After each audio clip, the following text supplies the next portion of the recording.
ଏକ ଜଙ୍ଗଲରେ ଚିକି ଚଢ଼େଇ ତା ଦୁଇ ଛୁଆ ସହ ରହୁଥିଲା। ସେହି ଜଙ୍ଗଲରେ ଏକ ଦୁଷ୍ଟ କୁଆ ବି ରହୁଥିଲା। ଗୋଟିଏ ଦିନ ଚିକି ତା ଦୁଇ ଛୁଆମାନଙ୍କ ସହ ଜଙ୍ଗଲ ଦେଇ ବଜାରକୁ ଯାଉଥିଲା। ଯାଉ ଯାଉ ରାସ୍ତାରେ ଏକ ଛୋଟ ଗଛଟିଏ ଦେଖିବାକୁ ମିଳିଲା। ଗଛକୁ ଦେଖି ଚିକିର ଗୋଟିଏ ଛୁଆ କହିଲା, ମା ମା ଦେଖ କେତେ ସୁନ୍ଦର ଛୋଟ ଗଛଟିଏ। ଚାଲ ଏଇ ଗଛଟିକୁ ନେଇ ଆମ କ୍ଷେତରେ ଲଗାଇଦେବା। ଆରେ ମୂର୍ଖ, ଏହା କେଉଁ ଗଛ ଆମକୁ ତ ଜଣା ନାହିଁ। ଏହା ବଡ଼ ହୋଇ କେଉଁ ଫଳ ଦେବ? ଯଦି ଗଛଟି ଫଳ ଦେବ ନାହିଁ ତ ଆମର ସବୁ ମେହନତ ବେକାର ହୋଇଯିବ। ନା ମା, ଏ ସୁନ୍ଦର ଛୋଟ ଗଛଟି ଏଠାରେ ରହିଲେ ଅନ୍ୟ ବଡ଼ ଗଛ ଚେର ଛାଇ ଯୋଗୁଁ ଏତ ନଷ୍ଟ ହୋଇଯିବ। ଏଥିପାଇଁ ଆମେ ଏହାକୁ ନେଇଯିବା, ଆମ କ୍ଷେତରେ ଲଗାଇଦେବା। ଏମିତିରେ ବି ଆମ କ୍ଷେତରେ ଏ ବର୍ଷ କୌଣସି ଫସଲ କରିବା ନାହିଁ, ତ କେଉଁ ସମସ୍ୟା ରହିଛି? ଛୁଆର ଏହି କଥାକୁ ଶୁଣି ଚିକି ରାଜି ହୋଇଯାଏ। ଠିକ୍ ଅଛି, ଯଦି ତୁମର ଏତେ ଇଚ୍ଛା ଅଛି ଏହାକୁ ନେଇ ଆମ କ୍ଷେତରେ ଲଗାଇଦେବା। ତାପରେ ଚିକି ସେ ଗଛଟିକୁ ଉଠାଇ ନିଏ ଆଉ ସେହି ସୁନ୍ଦର ଛୋଟ ଗଛଟିକୁ ନିଜ କ୍ଷେତରେ ଭଲ ଭାବରେ ଲଗାଇ ଦିଏ। ଏବେ ଚାଲ ଛୁଆମାନେ, ଘରକୁ ଯିବା। କାଲି ସକାଳୁ ଏ ଗଛରେ ପାଣି ଦେବା। ଠିକ୍ ଅଛି ମା। ଏହାପରେ ସେମାନେ ନିଜ ଘରକୁ ଚାଲିଯାଆନ୍ତି। ରାତିରେ ଚିକି ନିଜ ଛୁଆମାନଙ୍କ ସହ ଶୋଇପଡ଼େ। ଆଉ ସେହି ରାତି ସେ ଗଛଟି ଅଚାନକ ବଡ଼ ହୋଇଯାଏ। ତା ପରଦିନ ଚିକି ତା ଛୁଆମାନଙ୍କ ସହ ଯେତେବେଳେ କ୍ଷେତକୁ ଆସେ, ଦେଖେ ତ ସେ ଛୋଟ ଗଛଟି ବଡ଼ ହୋଇଯାଇଛି। ଚିକି କହେ, ଆରେ ଏହା କିପରି ସମ୍ଭବ? ଗୋଟିଏ ଛୋଟ ଗଛ ଗୋଟିଏ ଦିନରେ କିପରି ବଡ଼ ହୋଇପାରିବ? ମା ମା, ଆମେ ତ ଆଗରୁ ବହୁତ ଗଛ ଲଗାଇଛେ, କିନ୍ତୁ କୌଣସି ଗଛ ଗୋଟିଏ ଦିନରେ ବଡ଼ ହୋଇନଥିଲା। ଏହା ତ ଭାବୁଛି ଛୁଆମାନେ, କେଜାଣି ଏହା ଯାଦୁଇ ଗଛ ନୁହେଁ ତ? କ'ଣ କହୁଛ ମା? ଏହା ଯାଦୁଇ ଗଛ କ'ଣ ପାଇଁ ହେବ? ମୋତେ ତ ଲାଗୁଛି ଏହି ପ୍ରକାର ଗଛ ବହୁତ ଶୀଘ୍ର ବଡ଼ ହୋଇଯାଇଥାଏ, କିନ୍ତୁ ଗୋଟିଏ ଦିନରେ ଏତେ ବଡ଼ କେମିତି ହୋଇପାରିବ? ପୁଅ, ମୁଁ ତ କିଛି ବୁଝିପାରୁନି। ମା, ଏତେ ଚିନ୍ତା କର ନାହିଁ। ମା, ଏହି ପ୍ରକାର ଗଛ ବହୁତ ଶୀଘ୍ର ବଡ଼ ହୋଇଯାଇଥାଏ। ଚିକି ତା ଛୁଆମାନେ ଏହିପରି ବିଚାର କରିବା ପରେ ନିଜ ଘରକୁ ଚାଲିଯାଆନ୍ତି। ରାତି ହୋଇଯିବା ପରେ ଚିକି ତା ଛୁଆମାନଙ୍କ ସହ ଶୋଇଯାଏ। ସେହି ରାତିରେ ସେ ଗଛଟି ଅଚାନକ ଫଳ ଲାଗିଯାଏ। ଦ୍ୱିତୀୟ ଦିନ ପୁଣି ଚିକି ତା ଛୁଆମାନଙ୍କ ସହ କ୍ଷେତକୁ ଆସି ଦେଖେ ତ ସେ ଗଛରେ ଅଚାନକ ଜାମୁ ଫଳ ହୋଇଛି। ଚିକି କହେ, ଆରେ ଏହା କିପରି ସମ୍ଭବ ହେଲା? ଗଛରେ ଗୋଟିଏ ରାତିରେ ଜାମୁ କେମିତି ଫଳି ପାଚିଲା? ମା, ଏହା ମାନେ ଏ ଗଛଟି ଜାମୁ ଗଛ। ଆରେ ବଲ୍ଲେ ବଲ୍ଲେ, ହା ହା ହା ହା। କିନ୍ତୁ କିଛି ବୁଝିପାରିଲିନି କି ଏହା କିପରି ସମ୍ଭବ? ଗୋଟିଏ ଦିନରେ ବଡ଼ ହେଲା ତ ହେଲା, କିନ୍ତୁ ଗୋଟିଏ ଦିନରେ ଫଳ ହୋଇ କିପରି ପାଚିଲା? ମା, ତୁମେ ବେକାରରେ ଚିନ୍ତା କରୁଛ। ଏ ଜାମୁ ଗଛ ତ ଆମର ନା। ଫେର ଏମିତି କଥାବାର୍ତ୍ତା ହେବା ପରେ ଚିକି ତା ଛୁଆମାନଙ୍କ ସହ ଘରକୁ ଚାଲିଯାଏ। କିଛି ସମୟ ପରେ କୁଆ ଚିକି କ୍ଷେତ ଦେଇ ଚିକିକୁ ଭେଟିବାକୁ ଯାଉଥିଲା। ତାକୁ ସେହି ସମୟରେ ଜାମୁ ଗଛ ଦେଖାଗଲା। ସେହି ସମୟରେ ସେ ଦେଖିଲା ସେ ଗଛରେ କେତେ ଗୁଡ଼ିଏ ପାଚିଲା ଜାମୁ ଫଳିଥିବାର। ଏହା ଦେଖି କୁଆ ତଳକୁ ଓହ୍ଲିଲା। ଏତେ ଜାମୁ ଦେଖି କୁଆ ମୁହଁରେ ପାଣି ଆସିଲା।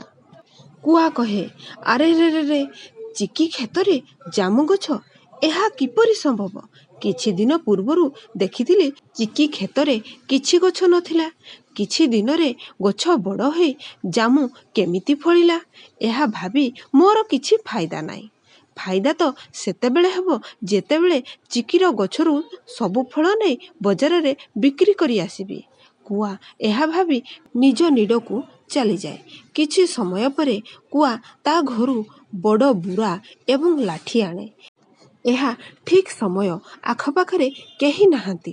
ଜଲ୍ଦି ଜାମୁ ତୋଳି ବଜାରରେ ବିକ୍ରି କରି ପଇସା କମାଏ। ଏହା କହି ଯେତେବେଳେ କୁଆ ଜାମୁ ତୋଳିବାକୁ ଗଲା, ସେତିକିବେଳେ ଜାମୁ ଗଛ କହିବାକୁ ଲାଗେ, ହେ କୁଆ, ଜାମୁ ତୋଳିବ ନାହିଁ, ନଚେତ୍ ତୁମର ମରିବା ନିଶ୍ଚିତ। ଆରେ ଏ କ'ଣ, ଆଖପାଖ ତ କେହି ନଜରରେ ଆସୁନାହାନ୍ତି, କିନ୍ତୁ ଆବାଜ କେଉଁଠାରୁ ଆସୁଛି? ଏପଟେ ଦେଖ କୁଆ, ମୁଁ ଜାମୁ ଗଛ କହୁଛି। କୁଆ କହିଲା, ଆରେ ତୁମେ ଗଛ ହୋଇ କିପରି କହିପାରୁଛ? ମୋ ସହିତ ଏ କ'ଣ ହେଉଛି? ବଞ୍ଚାଅ, କେହି ତ ବଞ୍ଚାଅ। ତୁମେ ଜାମୁ ଗଛର ମାଲିକକୁ ପଚାରିବା ବିନା କେମିତି ଜାମୁ ତୋଳୁଛ? ତୁମେ ଯାହା କିଛି ବି କହୁଥିଲ ମୁଁ ସବୁ କିଛି ଶୁଣି ନେଇଛି।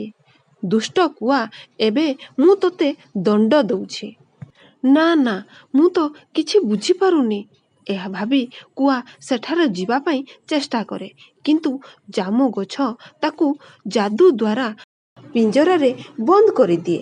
ତା ପରଦିନ ଚିକି ତା ଛୁଆମାନଙ୍କୁ ନେଇ ଯେତେବେଳେ କ୍ଷେତକୁ ଆସେ, ଦେଖେ ତ ଜାମୁ ଗଛ ପାଖରେ କୁଆ ପିଞ୍ଜରାରେ ବନ୍ଦ ହୋଇଛି। ଆରେ କାଳୁ ଭାଇ, ଆପଣ ଏଠାରେ କ'ଣ କରୁଛନ୍ତି? ଆପଣ ଏହି ପିଞ୍ଜରାରେ କେମିତି ବନ୍ଦ ହୋଇଗଲେ?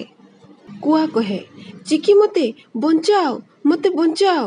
ଚିକି, ଏହି ଗଛ ମୋତେ ପିଞ୍ଜରାରେ ବନ୍ଦ କରିଦେଇଛି, ଆଉ ଇଏ କଥା କହିପାରୁଛି। ଚିକି କହେ, କ'ଣ କହୁଛ? ଏ ଗଛ କେମିତି କହିପାରିବ? ଆଉ ତମକୁ ପିଞ୍ଜରାରେ କେମିତି ବନ୍ଦ କରିପାରିବ? ଚିକି, ଇଏ ମୋ ସହିତ କଥା ହୋଇଛି ଏବଂ ଯାଦୁ ଶକ୍ତି ବଳରେ ମୋତେ ପିଞ୍ଜରାରେ ବନ୍ଦ କରିଛି। ମୁଁ କିଛି ବୁଝିପାରୁନି। କୁଆ କହେ, ତମେ ବିଶ୍ୱାସ କର। ଚିକି ଗଛ ପାଖକୁ ଯାଇ କହେ, ଗଛ ଭାଇ, ଓ ଗଛ ଭାଇ, କ'ଣ ଆପଣ ସତରେ କାଳୁ ଭାଇକୁ ପିଞ୍ଜରାରେ ବନ୍ଦ କରିଛନ୍ତି? କିନ୍ତୁ ଚିକିର ପଚାରିବା ପରେ ଗଛ ଚୁପ୍ ରହିଲା, ଆଉ କିଛି କହିଲା ନାହିଁ। ଚିକି କହେ, ଆରେ କାଳୁ ଭାଇ, ଗଛ ତ କିଛି କହୁନାହିଁ। ଆଉ କେହି ତମକୁ ପିଞ୍ଜରାରେ ବନ୍ଦ କରିଛି, ଆଉ ଏବେ ଆମ ଗଛକୁ ଦୋଷ ଦେଉଛ।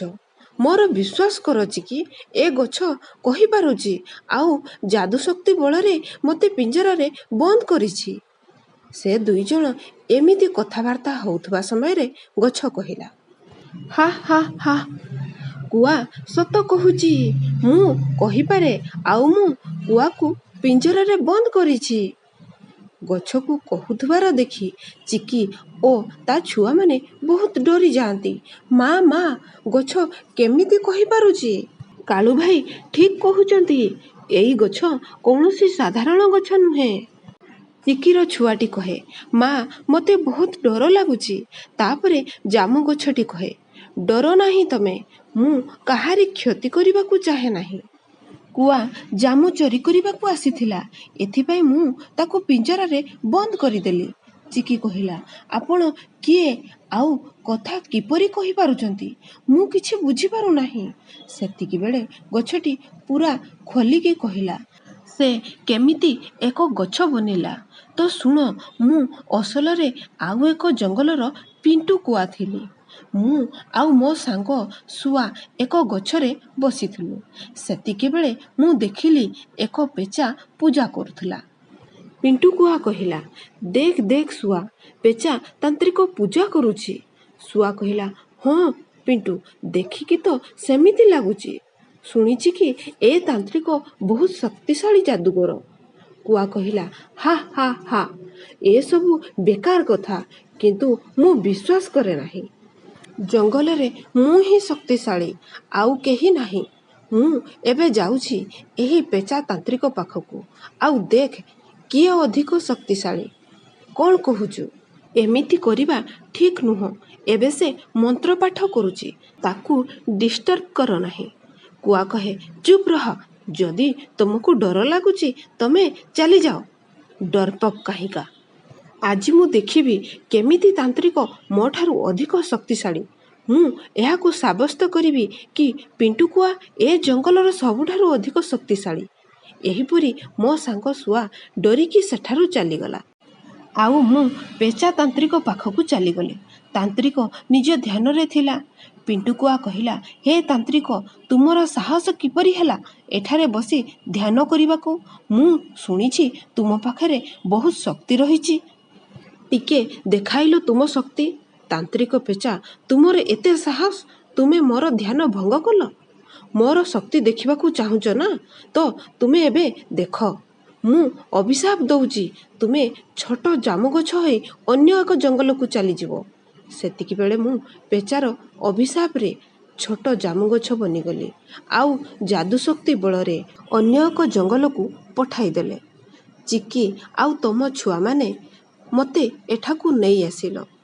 ଗଛର ଏ କଥା ଶୁଣି କୁଆ, ଚିକି ଆଉ ତା ଛୁଆମାନେ ଆଶ୍ଚର୍ଯ୍ୟ ହେଲେ। ଆଉ ଚିକି ଜାମୁଗଛର ସାହାଯ୍ୟ କରିବାକୁ ଚାହିଁଲା। ଚିକି କହିଲା, ଆମେ ତୁମର କିପରି ସାହାଯ୍ୟ କରିପାରିବୁ? ଆମେ ତ କିଛି ଜାଣିନାହିଁ। ଜାମୁଗଛ କହେ, ପେଚା ଅଭିଶାପ ଦେବା ସମୟରେ କହିଥିଲା, ଏବେ ତମେ ଛୋଟ ଜାମୁଗଛ ହୋଇ ରହିବ। ଯଦି ତୁମର କିଏ ସାହାଯ୍ୟ କରିବାକୁ ଚାହିଁବ ତ ତୁମେ ସେତିକିବେଳେ କୁଆ ରୂପରେ ଆସିପାରିବ। ଏଥିପାଇଁ ଏହି ଜଙ୍ଗଲ ପାଖରେ କୌଣସି ପକ୍ଷୀକୁ 2 ଥର ପାଣିରେ ଡୁବକି ଲଗାଇବ। ଫେର ତାକୁ ଏକ ଯାଦୁଇ ଆଙ୍ଗୁଠି ମିଳିବ। ପୁଣି ତାକୁ ଆଣି ତୁମ ଚେରରେ ରଖିଲେ ପୁଣି ତୁମେ ପିଣ୍ଟୁକୁଆ ବନିପାରିବ। ଗଛର କଥା ଶୁଣି ଚିକି କହିଲା, ଏ କ'ଣ କହୁଛନ୍ତି ଗଛ ଭାଇ? ତ ଏବେ ଆମକୁ ନଦୀକୁ ଯିବା ଉଚିତ ରହିବ ଏବଂ ସେ ଆଙ୍ଗୁଠିକୁ ବି ଆଣିବାର ଅଛି। ଚିକି, ଚିକି, କାଳୁକୁଆ କହେ, ତୁମେ ଏ ପିଞ୍ଜରାରୁ ମୋତେ ମୁକ୍ତ କରିବାକୁ କୁହ ନା। ମୁଁ ତୁମ ସାଥିରେ ଜାମୁଗଛର ସାହାଯ୍ୟ କରିବାକୁ ଯିବି। ମୋତେ କ୍ଷମା କରିଦିଅ ଚିକି। ମୁଁ ଏବେଠାରୁ କାହାରି ଫଳ ଚୋରି କରିବି ନାହିଁ। ଗଛ ଭାଇ, କାଳୁ ଭାଇକୁ ପିଞ୍ଜରାରୁ ମୁକ୍ତ କରିଦିଅ। ଠିକ୍ ଅଛି ଚିକି। ଫେର ଜାମୁଗଛଟି କାଳୁକୁଆକୁ ମୁକ୍ତ କରିଦିଏ। ଚିକି ଏବଂ କାଳୁକୁଆ ନଦୀକୁ ଯାଆନ୍ତି ଆଉ ନଦୀକୁ ଯାଇ ଚିକି ନଦୀ ପାଣିରେ 2 ଥର ଡୁବକି ଦିଏ। ତାକୁ ଏକ ଯାଦୁଇ ମୁଦି ମିଳେ। ଆଉ ଫେର ସେ ମୁଦିକୁ ଆଣି ଜାମୁଗଛ ଚେରରେ ରଖେ। ମୁଦିଟି ରଖିବା ମାତ୍ରେ ଜାମୁଗଛଟି ପିଣ୍ଟୁକୁଆ ହୋଇଯାଏ। ପିଣ୍ଟୁକୁଆ କହେ, ତୁମର ବହୁତ ବହୁତ ଧନ୍ୟବାଦ। ତୁମେ ମୋର ପୂର୍ବ ରୂପ ଫେରାଇ ଆଣିଲ। ତୁମକୁ ବହୁତ ବହୁତ ଧନ୍ୟବାଦ।